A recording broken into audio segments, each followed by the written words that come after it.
quand j'ai écrit même Le silence, j'ai découvert le monde de l'écriture. Alors évidemment, l'expérience de l'écriture d'un mémoire est totalement différente parce que émotionnellement, c'est très chargé, ça peut être très très dur. Mais l'activité en tant que telle, c'est-à-dire le fait d'être plongé dans un dialogue finalement avec soi-même, dans lequel on sait que l'on veut être lu. Et donc c'est quelque chose d'à la fois très très intime et en même temps c'est un moyen de communication où on ne sait pas à qui on écrit. On doit écrire pour un lecteur imaginaire. Donc c'est un petit peu aussi le lecteur que l'on est soi-même, avec qui on entre également en dialogue. Donc tout ça fait que c'est une expérience très très puissante qui vous oblige à aller très très loin, véritablement à plonger dans ce qui vous touche, dans ce qui vous bouleverse, dans ce qui vous choque aussi parfois. Et tout ça pour entrer dans un dialogue avec celui qui va vous lire, en essayant, dans le cas d'un roman, de mettre en scène des situations qui vous permettent de soutenir des thèses. Votre façon de voir la vie, vos réflexions par rapport à la douleur ou à la joie, dans ce cas-là, au bonheur. Et bon, lorsque vous parliez du livre, vous avez dit que c'est un livre qui est fait d'ombre et de lumière. Et je crois que c'est vrai dans la perspective qu'il nous faut de l'ombre pour pouvoir constater la lumière. C'est-à-dire que nous ne sommes pas capables de regarder la lumière sans avoir la connaissance de l'ombre. Et que c'est dans cette démarche-là, ce n'est pas un livre noir, loin de là. Je crois que c'est une histoire d'amour, une très belle histoire d'amour, qui, moi, m'a conquise.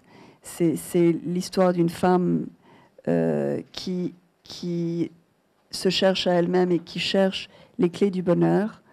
Et je crois qu'elle ouvre à travers le récit de son histoire des tas d'opportunités de réflexion sur ce qui nous arrive, nous, dans notre vie de tous les jours. Je dirais que c'est ça. Julia se débat dans un monde, et j'ai choisi comme monde ou comme scène l'Argentine des années 70.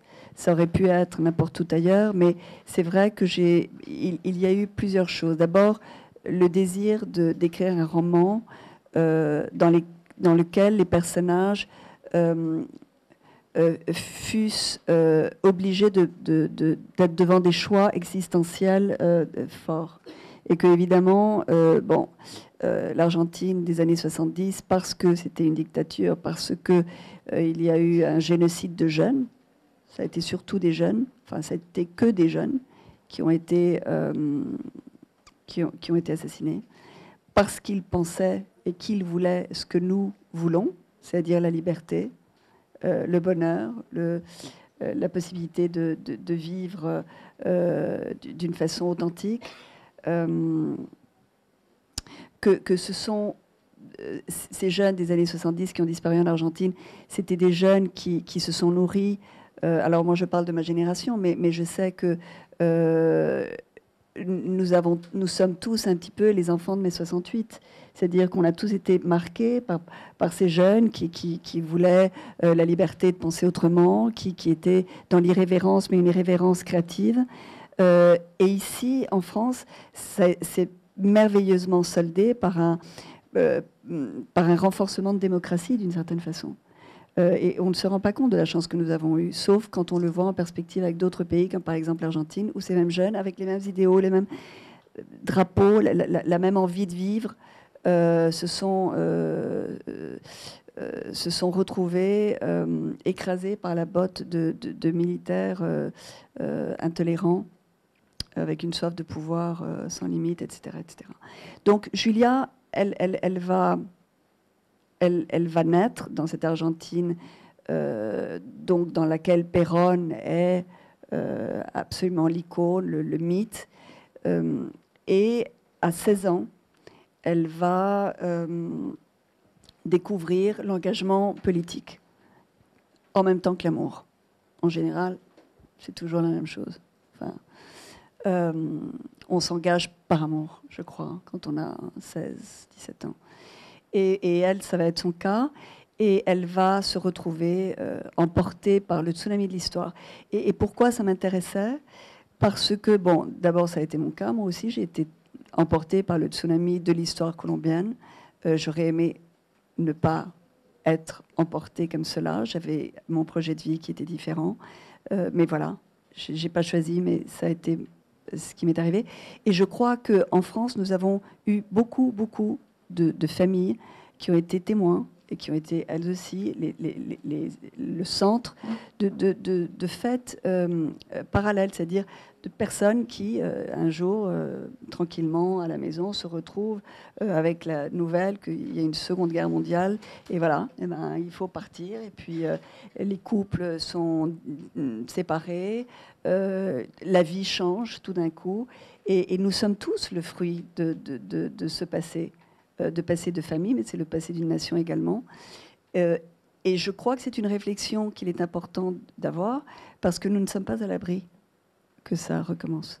Et qu'on a besoin de réfléchir à ce que nous sommes et au comportement que nous, hypothétiquement, pourrions avoir dans des situations de tsunami historique, pour nous donner l'occasion, au moins, de réfléchir. Peut-être que ça ne nous arrivera pas à nous, mais peut-être que nos enfants ou nos petits-enfants.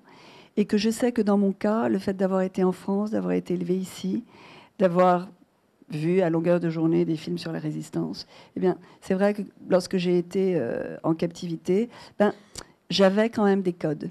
Je pensais au comportement qu'il fallait avoir face à l'ennemi qui vous persécute. Et que la dignité humaine, pour moi, a tout d'un coup eu un sens, parce que d'une certaine façon, je l'avais vu dans ce que j'avais appris ici. Et que je me suis rendu compte aussi que dans mes compagnons de captivité, qui étaient pour la plupart colombiens, il n'y avait pas ces points de repère. Et donc, la difficulté de se retrouver soi-même dans une situation d'humiliation et de victimisation. Alors, dans le cas de Julia, j'avais envie de la faire vivre dans une situation comme ça pour réfléchir aux choix que nous faisons, au coût de la liberté, à ce qu'est véritablement la liberté. Et bon, voilà, Julia, elle va avoir sa vie, mais elle va faire des choix qui, je pense, sont très, très importants. Et elle va toujours en contraste avec l'homme de sa vie, qu'elle aime, être aimé, qui, lui, va faire des choix différents. Alors, ils vont vivre la même chose. Ça nous arrive à tous, parfois, même dans les familles. Nous avons les mêmes parents et puis nous vivons un divorce de façon différente, ou nous vivons le décès d'un être chéri de façon différente. Et je crois qu'en fait, il faut que nous réfléchissions à ça. Pourquoi ? Parce que notre liberté, elle ne s'exerce pas sur les événements que nous ne pouvons pas changer, puisque par définition, ben, il nous arrive, on ne peut pas faire grand-chose. Mais par contre, et c'est là où la réflexion devient importante, notre liberté, nous pouvons l'exercer dans les émotions que nous nous permettons face aux événements qui nous arrivent. Et que ces émotions, elles peuvent être constructrices, elles peuvent être fondées dans l'amour, dans le respect de l'autre, mais elles peuvent être aussi destructrices. Et on peut véritablement faire le choix dans sa vie d'être un être de lumière et de bonheur. Je crois que le bonheur est un choix de vie, ou être un être de rancune, d'aigreur, de vengeance, accroché au passé, avec des justificatifs, nous en avons tous. Alors voilà, la ligne bleue, c'est cette recherche du bonheur. Il est où le bonheur? On est heureux parce qu'on a des trucs, on est heureux parce qu'il ne nous arrive rien dans la vie, on est heureux parce que la vie est facile et simple. Ben, nous savons tous que la réponse n'est pas là. Même les gens qui ont tout peuvent être très malheureux. Alors le bonheur, il est où? Et je crois que c'est une réflexion qui est valable, et la ligne bleue, voilà. C'est des tiroirs que l'on peut ouvrir, puis on peut essayer de voir avec ce qui nous arrive, nous, dans notre vie normale, essayer de donner nos propres réponses avec notre propre vécu. Bon, je crois qu'évidemment, j'ai une grande empathie avec les gens qui souffrent. Je comprends. Bon. Mais j'ai été très aidée. J'ai été très aidée, pourquoi? Parce que lorsque j'ai pensé à écrire un roman, C'était cette idée qui était en moi. Au fil de mes lectures, alors je fais en ce moment un doctorat en théologie, et dans ce que je lisais, je suis tombée sur un groupe de prêtres catholiques dans les années 70 en Argentine, qui s'appelle le groupe de prêtres pour le tiers-monde, qui avait pour vocation la lutte sociale. C'est vraiment être une voix pour les déshérités. Eh ben, ces gars-là, ils vont se faire trucider par la dictature. Ce sont des prêtres. Et ils vont payer de leur vie un combat qui est, en fait, dont la source est un engagement spirituel. Et l'un d'eux, moi, m'avait conquis, parce que je l'avais trouvé, enfin, c'est véritablement un héros romantique, un petit peu comme on peut le trouver dans Dumas. Enfin, vraiment, c'était un gars. Alors, je vous raconte un petit peu comme ça, mais vous le trouverez dans le roman, et puis vous pouvez googler. Il s'appelle Carlos Mujica, et c'était un prêtre d'une beauté saisissante.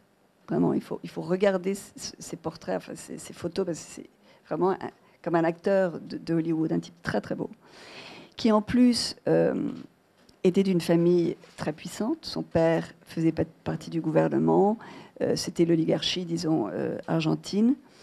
Il avait tout eu, la meilleure éducation, les voyages. Il s'était éduqué où il avait voulu, et en particulier en Belgique et en France. Et il décide de devenir prêtre. Il laisse tout. Et il s'engage dans la défense des gens les plus pauvres qui habitaient pas à Tombouctou, mais juste à côté, dans le quartier d'à côté de là où il vivait, dans ce qu'ils appelaient les villas miserias. C'était des trous à l'intérieur de Buenos Aires, où véritablement la grande richesse cohabitait avec l'immense misère. Et ce gars-là, ben, il traverse la frontière, et il s'en va vivre avec eux, et son but est de les défendre, et de les défendre avec tout, c'est-à-dire non seulement avec son combat et sa présence physique et de quotidienne, à vivre leur vie, mais aussi à être le guide spirituel d'une nouvelle jeunesse, de ces jeunes qui finissent le collège en Argentine dans les années 70.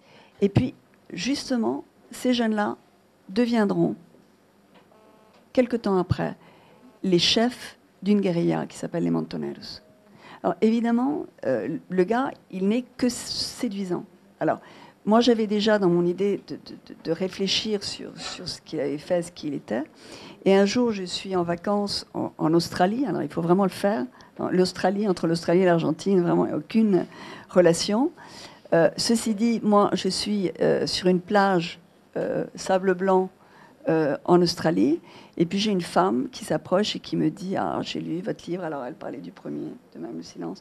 Elle me dit « Est-ce que vous avez 10 minutes pour que je vous raconte mon histoire ?» Alors, moi, j'étais en maillot de bain. Je ne pouvais pas lui dire que je n'avais pas 10 minutes. Donc, je lui dis ben, « Oui, OK, racontez-moi. » Et elle va me raconter l'histoire. Je ne pouvais pas le croire. Elle me dit « Je suis argentine. » Alors, elle me parlait en français. Et elle me dit « Je suis argentine. » J'avais 16 ans lorsque j'ai découvert l'amour, et c'était un chef de réseau de l'organisation des Montoneras. Je suis devenue guerrillera Montonera. Et elle commence à me raconter son histoire. Et moi qui avais dans ma tête le père, donc Mujica, et que évidemment je me dis mais c'est pas possible, c'est vraiment une trop grande coïncidence. Et comme ça, en l'écoutant, je lui dis est-ce que ça vous embêterait de vraiment me raconter en détail ce qui vous est arrivé, parce que j'aimerais beaucoup utiliser cette histoire que vous êtes en train de me raconter, parce que j'écris un roman, et justement, c'est un roman sur les Montoneros, et justement, c'est un roman sur ce que vous me dites. Et elle me dit, ben, je serais ravie. Alors, c'est pour ça que je vous dis, j'ai été très aidée, parce que dans le choix de mes mots et dans tout ça, ben, j'avais quelqu'un qui avait vécu et qui me racontait la torture, qui me racontait, sa séquestration à elle, par des militaires, un emprisonnement clandestin, son parcours à elle très très difficile. Et puis, il est vrai que en la regardant, je ne pouvais qu'être absolument stupéfaite de voir cette femme très belle, très très très belle, avec cette espèce de joie de vivre, très latine, évidemment, et très expressive et tendre et chaleureuse, me racontant ce qu'elle avait vécu. Et ça faisait écho à ce que je vous racontais avant, c'est-à-dire je réfléchissais au bonheur. Pourquoi est-ce qu'il y a des gens qui sont heureux? Pourquoi il y en a d'autres qui sont malheureux? Et quand on va rechercher un petit peu plus loin, on se rend compte que c'est pas vraiment la vie elle-même qui les rend heureux ou malheureux, parce qu'il y a des gens très heureux qui ont eu des vies infâmes. Et puis vice-versa. Donc voilà, la ligne bleue, c'est une conversation avec vous tous, dans une réflexion sur ce que nous sommes en tant qu'être humain. Ce qui fait qu'un jour, quelqu'un devient héros et que cette même personne pourrait, pourquoi pas, être devenue un bourreau. Quelle est la ligne? Où sont nos choix? Qu'est-ce qui fait qu'un jour on est lumière et un autre jour on peut être de l'ombre? Et comment on fait ces choix? Je crois que notre vie, et ça commence tout petit, depuis qu'on est enfant, la vie nous donne des occasions de nous prouver qui nous sommes. C'est très difficile de savoir qui on est, parce qu'en fait, on est très opaque par rapport à soi-même. On a besoin de l'autre pour essayer de se définir. Si par exemple, je vous demandais à un de vous ou une de vous, quelle est votre qualité, votre plus grande qualité ou votre plus grand défaut, vous serez là. Et puis probablement, votre réponse, ça ne sera pas la vôtre. Ça sera celle de votre mère ou celle de votre conjoint qui vous aura dit que. Parce qu'on a beaucoup de mal à savoir qui on est, finalement. Bon. Donc, on est à la découverte. La vie est une découverte de qui nous sommes.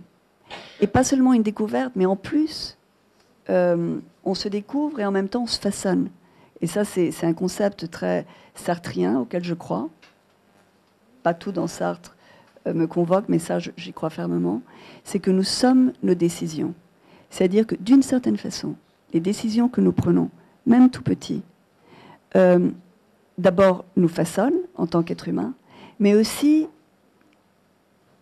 façonnent pas notre avenir en tant que tel, mais notre capacité à confronter ou à ne pas confronter ce qui va nous arriver dans le futur. Alors, dans le cas de Julia, on la suit, on la voit grandir, elle est toute petite, et on va la voir grandir, et on va voir qu'au fur et à mesure de cette enfance, de cette adolescence, etc., elle va prendre des décisions. Mais des décisions qui déjà sont un choix, et sont un choix de vérité. Sont un choix parfois très dur, parfois de confrontation avec les gens qu'elle aime, mais des choix de vérité, dans lesquels elle va toujours essayer d'être en diapason avec elle-même. Puis, de l'autre côté, on a Théo. Et on va le suivre aussi, lui, dans son adolescence.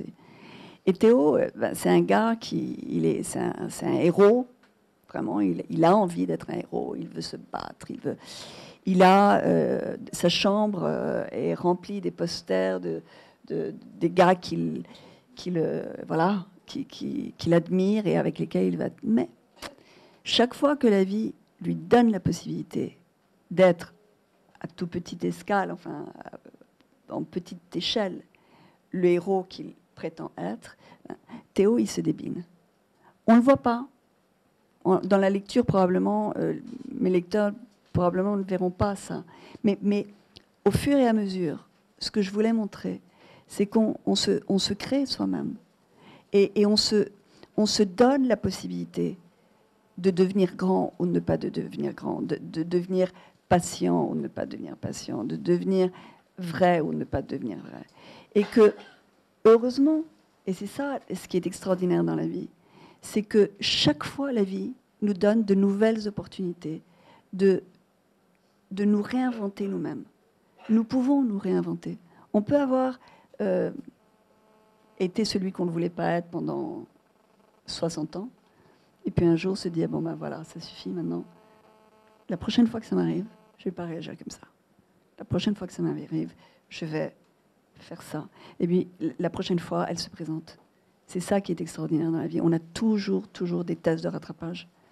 Mais il faut le savoir. Il faut savoir, non pas dans sa vie à soi, mais il faut le savoir aussi parce qu'on a des enfants qui grandissent autour de nous, qu'il faut les aider. Alors, dans le livre, il Il y a un personnage que moi j'adore, que j'espère que vous allez aimer aussi, c'est Mama Fina. Mama Fina, c'est une grand-mère. Elle a un don. Elle arrive à voir le futur parce qu'elle a un troisième œil. Alors, c'est évidemment la grand-mère de la sagesse et tout ça, mais c'est aussi l'intelligence dans l'amour. Il faut être intelligent dans l'amour. C'est pas facile, parce que de temps en temps, dans l'amour, on est réactif. Et Mama Fina, elle est tout sauf réactive. Elle est dans la construction et dans le respect de l'autre. Bon, et ça, c'est une confidence que je vous fais, mais quand j'ai écrit ce livre, je savais que ma fille allait se marier, et je me suis dit, voilà, je vais écrire sur la grand-mère que je voudrais être. Alors c'est très curieux parce que chaque fois que j'ai des critiques de littéraires, la première chose que l'on me dit, c'est « Ah, réalisme magique, Gabriel Garcia Marquez ». Bon, alors évidemment, j'adorerais, mais j'ai pas pensé comme ça, pas du tout. En fait, ma démarche était la suivante. Comment parler de l'invisible? Comment rétablir la... Je crois, et c'est une critique que je nous fais à nous tous dans la société dans laquelle nous vivons, je crois que nous faisons partie d'une société qui a anéanti le spirituel en le faisant redevable d'une expérimentation scientifique. Je m'explique. La vérité, quelque chose de vrai, on l'apprend à l'école. Pour que ça soit vrai ou pour que ça soit faux, il faut que le vrai et le faux soient médiatisés par une preuve scientifique. S'il n'y a pas ça, eh ben, c'est pas vrai ou c'est pas faux. Alors de là, bon, par exemple, en justice, on a besoin des indices, on a besoin des trucs, tout doit être prouvé, on doit le voir, on doit le toucher, etc. Très bien. Sauf que, en tout cas pour moi, c'est une vérité basique, l'être humain n'est pas que physique. Et qu'il y a des tas de choses qui nous arrivent, que nous ne pouvons pas expliquer scientifiquement. Alors, on peut le mettre dans la case de l'ésotérisme, on peut le mettre dans la case des lubies, etc. Mais quand même, je pense que nous avons tous eu d'expériences, par exemple, de ce qu'on peut appeler l'intuition. C'est-à-dire, de temps en temps, ces espèces de choses où l'on se dit « Oh, je ne sais pas si je vais y aller ». Et puis, tant mieux, parce que le fait de ne pas y être allé a évité quelque chose. Bon. Moi, il m'est arrivé des choses qu'on peut appeler, je ne sais pas, qu'on pourrait peut-être appeler des souvenirs du futur. Alors, je vous explique un petit peu en quoi ça consiste. Je vais vous donner un exemple. J'avais 16 ans, je sors de l'école. Et je marche vers la maison. Alors, je suis en Colombie. Okay, et à ce moment-là, la Colombie, bon, c'est la Colombie, avec les problèmes qu'il y a en Colombie. Et je vois venir sur le même trottoir que moi un groupe de 3 militaires en uniforme de camouflage. Et je suis prise de panique. Et je me souviens me disant, il faut que je parte en courant, en me disant, mais si je pars en courant, ils vont se rendre compte que je pars en courant, donc ça va avoir l'air louche, donc ça va être pire. Donc, qu'est-ce que... Tétanisée par la peur, je suis restée sur place. Et les 3 soldats sont passés. Et ma vie durant, je me suis demandé, mais pourquoi est-ce que j'ai eu cette réaction? C'est pas possible d'être aussi bête. J'étais innocente. Je n'avais pas à me sentir coupable de quoi que ce soit. Pourquoi j'avais eu si peur? Eh bien, j'ai compris. Ça a été comme ça le jour où j'ai été séquestrée. Parce que les gars qui m'ont séquestrée étaient en uniforme de camouflage. Et quand je l'ai été, tout d'un coup, j'ai fait le lien. Je me suis dit, ça ne peut être que ça. Voilà. Il y avait quelque chose en moi qui savait déjà. Alors, bon, vous me direz, elle radote. Peut-être. Ceci dit, pour moi, c'est comme ça que je l'ai vécu. Et j'imagine qu'il y a beaucoup de choses qui nous arrivent que nous ne racontons pas parce qu'on n'a pas envie d'être dans le ridicule, qu'on n'a pas envie de devoir expliquer aux autres parce que de toute façon, personne ne va vous croire. Et que je crois qu'en fait, à nier toutes ces choses-là, eh ben, nous nions quelque chose qui est fondamental, c'est notre capacité au spirituel. Parce que pour moi, ces choses-là, c'est d'une certaine façon des portes ou des fenêtres que nous ouvrons vers cet autre monde que l'on peut appeler le spirituel. D'autres parlent du monde invisible, d'autres parlent, etc. Je voulais, à travers le troisième œil de Mama Fina et de Julia, nous faire réfléchir sur voilà, cette autre dimension de l'être humain. En philosophie, on l'appelle la transcendance. Cette capacité que nous avons d'imaginer des choses que nous n'avons pas expérimentées, comme l'éternité, par exemple.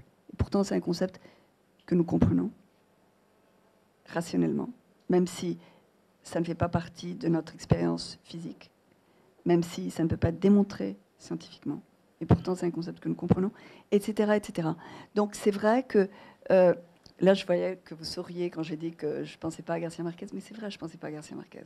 Je suis très, comment dire, touchée et flattée que l'on puisse penser qu'il y a un lien, tant mieux, mais véritablement, en moi, c'était beaucoup plus dans une recherche de l'introduction du monde spirituel, peut-être aussi métaphysique, puisque c'est une autre façon de parler de la même chose, et que j'ai utilisé, voilà, ce recours du troisième œil pour parler voilà, de ces choses qui nous arrivent et qui n'ont pas d'explication. Ça, c'est encore un petit tiroir qu'on va ouvrir. Dans le roman, il y a évidemment l'histoire du pardon. Comment est-ce qu'on peut pardonner? Comment est-ce qu'on peut pardonner l'impardonnable? Bon, parce qu'il s'agit de ça.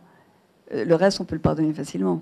Ce qui est pardonnable, on pardonne. Mais justement, comment pardonner ce qu'on ne peut pas pardonner? Intellectuellement, ce qui est impardonnable. Et voilà, c'est une réflexion. Je ne sais pas si elle vous parlera, si elle est valide pour vous, mais en tout cas, je me débat avec cette idée. Parfois, les choses que les autres nous font subir d'impardonnables, nous les pardonnons plus facilement que ces petites choses, pas si importantes que cela, que les êtres que nous adorons nous font. Et là, nous avons beaucoup de mal à pardonner. Et pourtant, ce sont des petitesses. Et là, qu'est-ce qui se passe en nous? Pourquoi est-ce que le pardon nous est si difficile à certains moments, et que lorsqu'on regarde en contraste cette histoire de pardon, on ne peut qu'être, si vous voulez, interloqué par la capacité au pardon de choses insoutenables, presque inconfessables. Et puis, celles-ci, elles arrivent à sortir de nous, et puis on arrive à penser, à fermer la plaie. Et puis il y en a d'autres, toutes petites, qui nous empoisonnent la vie. Ma thèse est que le pardon n'est pas le pardon de l'autre, mais le pardon de soi. C'est-à-dire que, en fait, pardonner l'autre est facile quand on n'a pas à se pardonner soi-même en plus. C'est quand on a à se pardonner soi-même que le pardon de l'autre, là, on tique. Et je crois que ça doit passer par un système un petit peu comme celui-là. À un moment donné, dans la vie que nous avons de tous les jours, certains actes des personnes que nous aimons ou de personnes que nous n'aimons pas du tout nous confrontent à une image de nous-mêmes que nous n'aimons pas. Parfois, lorsqu'on est victime de quelque chose, on a la mauvaise réaction ou la mauvaise attitude. Ou peut-être on se dit, j'ai pas bien réagi, j'aurais dû me battre plus, j'aurais peut-être pas dû permettre à cet autre qui m'a fait du mal de cette façon, de m'atteindre de cette façon. Peut-être que j'aurais... Parfois, on a envie de tuer l'autre qui vous a fait du mal. Et que l'on se dit, mais pourquoi je ne l'ai pas fait? Pourquoi est-ce que je ne l'ai pas tué? J'aurais dû. Parce que ce qu'il m'a fait est inconcevable. Et que on s'en veut presque de ne pas avoir été au bout de l'horreur de soi-même. Et qu'il arrive un moment où il faut se pardonner d'avoir vécu ce que l'on a vécu pour pouvoir pardonner à l'autre de vous l'avoir fait vivre. Alors, je sais que c'est un petit peu compliqué et je sais que peut-être ça ne dira rien à beaucoup de personnes d'entre vous, mais peut-être que ça vous parlera à certains. Et que je crois qu'il y a là une petite clé de comment nous fonctionnons. Parce que je crois, pour synthétiser la pensée, que notre pire ennemi, c'est notre ego. C'est pas nous. Nous, on s'adore, mais c'est l'ego, c'est différent. C'est pas le nous, c'est l'ego. Cette espèce de chose que nous avons en nous qui s'alimente de nos faiblesses et de nos peurs et qui s'alimente de nos frustrations et qui s'alimente de nos complexes et de nos insatisfactions avec nous-mêmes et qui a besoin, comme un enfant abîmé, d'être constamment choyé et nourri, et que de temps en temps, il faut mettre l'ego à sa place. Je crois, pour nous libérer et pour pouvoir pardonner. Et que je crois que finalement, le pardon, véritablement le pardon, est un luxe. C'est un grand cadeau qu'on se fait à soi-même. C'est pas un truc magnanime que l'on offre à l'autre. Je te pardonne, toi qui m'as fait du mal. Non, ça marche pas comme ça. On n'a pas besoin que l'autre, on n'a même pas besoin que l'autre sache qu'il a été pardonné, presque. Tant mieux s'il le sait, parce que ça peut le délivrer lui aussi de ces trucs. Mais c'est surtout, voilà, on se dit, ça y est, je passe à autre chose. C'est fini, on n'en parle plus. Et je crois que ça, c'est une véritable libération. Je crois que la mémoire, il faut la revisiter. Enfin, et de toute façon, elle nous revisite malgré nous. C'est-à-dire que, par exemple, dans l'exercice du pardon, enfin, moi, ça m'arrive, j'allais dire tout le temps, mais peut-être pas tout le temps maintenant, mais très souvent,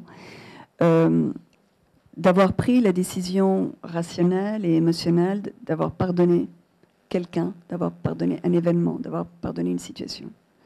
Ça y est, j'ai fait la paix, je suis bien. Et puis tout d'un coup, au détour d'une conversation, j'ai une image qui me revient de ma mémoire et qui ramène avec elle le poison de l'ego meurtri, de l'aigreur, de la douleur, du besoin de revanche ou de vengeance. Et c'est là où je me dis, il faut recommencer. Il faut recommencer. Il faut revisiter et recomprendre pourquoi j'ai pardonné. Et me remettre dans la perspective de cette décision fondamentale. Et finalement, c'est quelque chose que peut-être que l'on doit faire, je ne sais pas, peut-être qu'il faut le faire tout le temps, j'en sais rien. Qu'il faut se rappeler pourquoi on a décidé de pardonner. C'est vrai que les émotions, elles tardent. Elles tardent, elles sont plus lentes que notre volonté, que notre rationnel. Mais on y arrive aussi.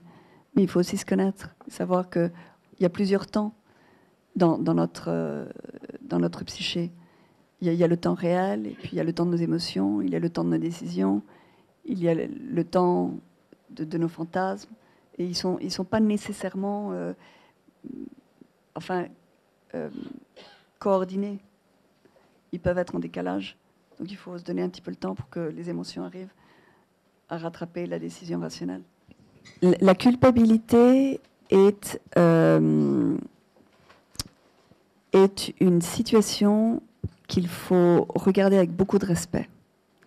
Parce que finalement, la culpabilité, elle ne sert à rien. On peut être coupable aux yeux de l'exigence que l'on a par rapport à soi-même, dans l'idée que nous nous faisons du héros que nous devrions être et que nous ne sommes pas. Donc, ce n'est pas nécessairement que nous sommes coupables. C'est tout simplement que nous n'avons pas été à la hauteur de ce que nous pensons que nous sommes. C'est-à-dire qu'entre l'image que nous nous faisons de nous-mêmes et notre réel, il y a un décalage.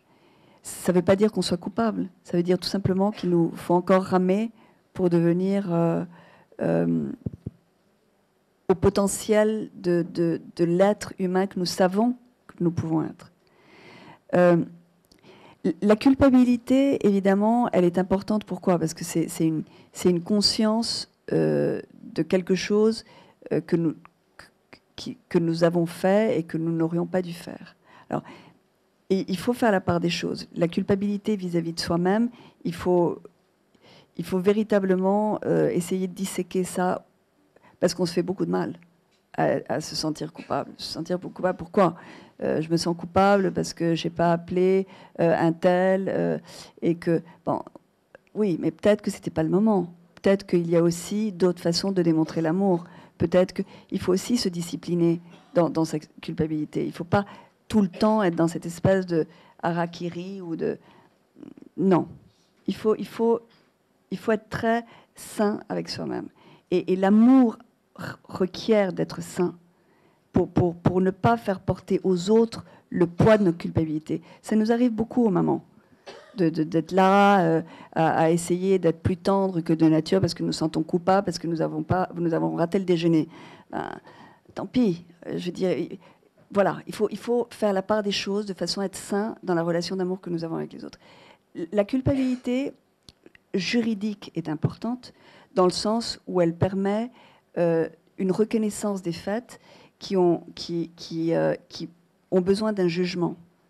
Et que donc, c'est vrai que si je suis coupable d'avoir fait tort à un tiers par une action, par une omission, etc., la culpabilité, elle peut m'aider à prendre conscience et donc à rectifier. Mais vivre dans la culpabilité, non. Et faire vivre les autres dans une culpabilité, ben non. Cette histoire de vouloir rendre coupable l'autre, et c'est quelque chose que nous faisons beaucoup pour manipuler les sentiments d'autres personnes, de vouloir le faire sentir coupable parce qu'il n'a pas été avec nous, parce qu'il ne nous a pas appelés, parce qu'il n'a pas réagi comme nous attendions, etc. Non. Écoutez, je vais même plus loin. Je crois que, et ça c'est une vision très catholique du truc, mais je crois que la raison fondamentale de la confession, c'est parce qu'à un moment donné, Jésus s'est rendu compte qu'il fallait qu'on arrête de se faire du mal et qu'on a besoin de parler avec quelqu'un et que quand on est en face de quelqu'un qui, lui, peut vous dire avec une autorité qu'on lui octroie, ça y est, c'est fini, tu passes à autre chose, et ben ça aide. Alors, dans le temps, c'était à la paroisse et on se confessait. Après, il y a eu la psychanalyse. Mais le système est quand même le même. On a besoin de quelqu'un, de parler avec quelqu'un qui puisse nous aider à nous pardonner nous-mêmes. Donc la culpabilité, faites attention, parce que je ne pense pas que ce soit le chemin pour grandir spirituellement. Au contraire, je pense que c'est quelque chose qui nous freine. Je crois qu'en fait, l'Argentine a été une grande coïncidence, et je crois que ça a été une très heureuse coïncidence. Ce que je savais, c'est que je n'allais pas parler de la Colombie. Ça, c'était très clair. Mais tout le reste était ouvert. Maintenant, je sais que Julia, j'ai envie qu'elle vive plus et j'ai envie de continuer à écrire avec Julia. Et j'imagine un prochain roman dans un autre moment historique, dans un autre tsunami historique, avec d'autres défis humains, avec d'autres questions et d'autres réponses à donner. Mais c'est vrai que le roman permet ça, d'entrer dans la vie des autres pour en extraire ce qui peut, à un moment donné de notre existence, devenir important. Alors, évidemment, on change. Et l'écrivain que je serai dans 1 an et demi ou dans 2 ans aura des questions différentes à celles que j'avais il y a 2 ans. Donc, ça sera un autre roman complètement différent. Mais là, l'Argentine, ça m'est allé comme une bague au doigt. Bonsoir. Pour parler quand même de la Colombie et du pardon et de la confession, en 2002, vous meniez une campagne présidentielle avec Oxygena Verde. Si vous aviez été élu président de la Colombie, que seraient devenus les FARC? Bon, ça, c'est une question que je me suis posée aussi, et je crois que c'était très bien que je ne sois pas élue. Parce que j'aurais été... bon, je n'avais pas assez d'expérience, et je crois que j'aurais été très naïve. Et je crois que je n'étais pas préparée pour... Les FARC sont une organisation, et surtout à l'époque, parce que les FARC ont aussi changé. Les FARC d'aujourd'hui qui négocient avec Santos aujourd'hui ne sont pas les FARC qui m'ont capturé. Je crois que c'était des FARC avec une typologie totalement différente. D'abord avec un chef, Marulanda, qui administrait une conception de la Colombie, celle des années 50, qui était sa Colombie à lui, et qui continuait à vivre à travers lui dans la violence. C'était une guérilla profondément ancrée dans le trafic de la drogue. Et c'était une guérilla avec plein de contradictions idéologiques. Et que c'est vrai que si j'avais été présidente de la République à ce moment-là, je me serais complètement écrasée contre le mur de ces contradictions, à essayer de comprendre qui ils étaient, et que je crois que j'aurais pris de mauvaises décisions, par trop grande naïveté, je crois. Je pense qu'aujourd'hui, les FARC, ce sont des FARC qui ont été vaincus militairement, dont les chefs, les plus grands chefs, ont été éliminés. Marulanda est mort de mort naturelle, mais les autres ont été tués sur le champ de bataille, dont le plus sanguinaire est le Mono Roroy. Et une fois que le Mono Roroy est mort, il y a eu dans les FARC, soudainement, une remise en cause de l'importance qu'ils donnaient aux facteurs militaires dans leur stratégie. Et que je pense que si le Mono Roroy n'était pas mort, il serait impossible de faire autre chose que de confronter les FARC militairement. Et ça, c'est quelque chose que je n'avais pas compris. Et moi, je voulais faire la paix à ce moment-là, et je suis certaine qu'ils n'étaient pas mûrs en tant qu'organisation pour faire la paix. Juste une dernière question sur l'impardonnable. Mandela a été le symbole de la paix en Afrique du Sud, Gandhi en Inde, ou Lech Walesa également. Ce sont des hommes qui ont été récompensés en quelque sorte par leur peuple. Pourquoi le peuple colombien ne vous a-t-il pas récompensé de votre souffrance? J'ai été récompensée par le peuple français. Voilà. Voilà.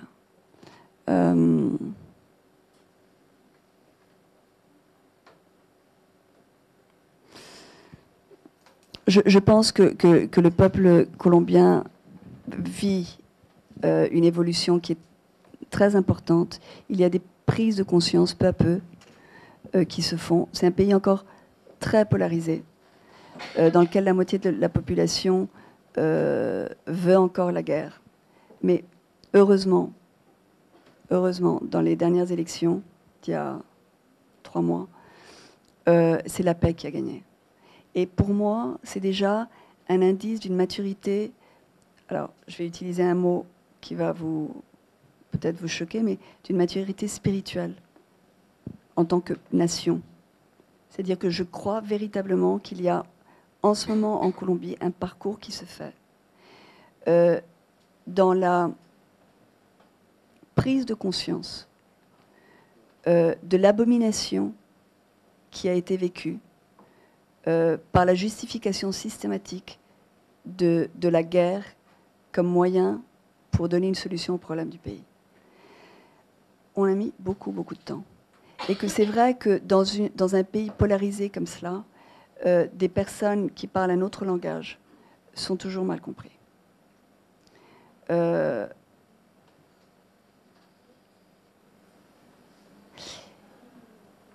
France est un pays qui a beaucoup souffert et qui a dans cette souffrance reconnu des valeurs essentielles qu'elle a su transmettre aux générations suivantes, qui sont par exemple les valeurs de la solidarité. Et que sans la solidarité de la France, moi je ne serais pas là. Et que c'est pour ça que c'est vrai que voilà, ma réponse est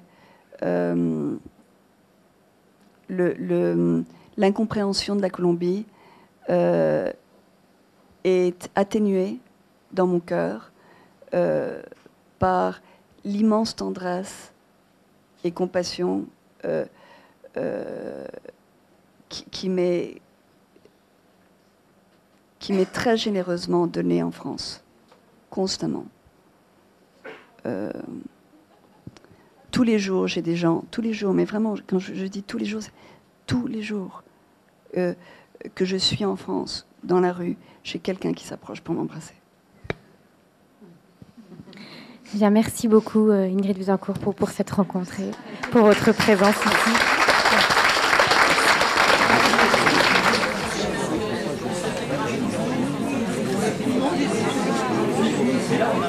Oui.